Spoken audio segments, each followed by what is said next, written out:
যশোরে পাইকারি ও খুচরা বাজারে সবজির দামের পার্থক্য দ্বিগুণেরও বেশি। বৈরী আবহাওয়ায় এই দর পার্থক্য আরও তীব্র হচ্ছে।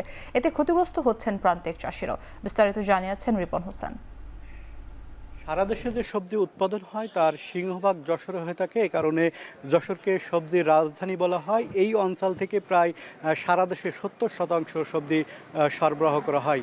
প্রতি মৌসুমে এখানে প্রায় ১৭,০০০ হেক্টর জমিতে বিভিন্ন জাতের সবজি চাষ করা হয়ে থাকে এবং এই সবজি প্রায় ৩০০ কোটি টাকার উপরে বিক্রি হয়ে থাকে এই অঞ্চল থেকে।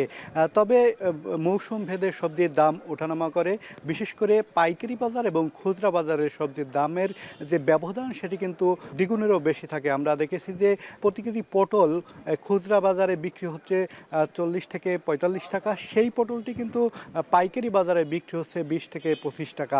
এভাবে অন্যান্য যে সবজি রয়েছে, কাঁচাকলা রয়েছে, বেগুন রয়েছে, সেই সবজির দামও কিন্তু ওঠানামা করে। কৃষক রয়েছেন তারা যেটি বলছেন যে তাদের যে উৎপাদন খরচ প্রতিনিয়ত বেশি হচ্ছে, বিশেষ করে সার শ্রমের দাম সেটি বৃদ্ধির কারণে তাদের উৎপাদন খরচটি বেশি হচ্ছে। বিশেষ করে যে মৌসুমে বৃষ্টিপাত হওয়ার কারণেও কিন্তু যে ফসল সেটি ক্ষতিগ্রস্ত হচ্ছে। সেক্ষেত্রে বাজারে বিক্রি করতে গেলে কিন্তু তারা সেই ন্যায্য দামটি পাচ্ছে না। যারা ভোক্তা পর্যায়ে রয়েছেন তারা বলছেন নিয়মিত যদি সরকার বাজার মনিটরিং ব্যবস্থা জোরদার করতো তাহলে হয়তো এই সবজির দামটি তাদের নাগালে থাকতো। সব মিলে যারা সাধারণ মানুষ রয়েছেন তারা বলছেন যে সবজির দাম নিয়ন্ত্রণে রাখতে সরকার এখনই একটি পদক্ষেপ নেবে, এমনটি দাবি করছেন তারা। এই ছিল এখান থেকে আমার কাছে সর্বশেষ।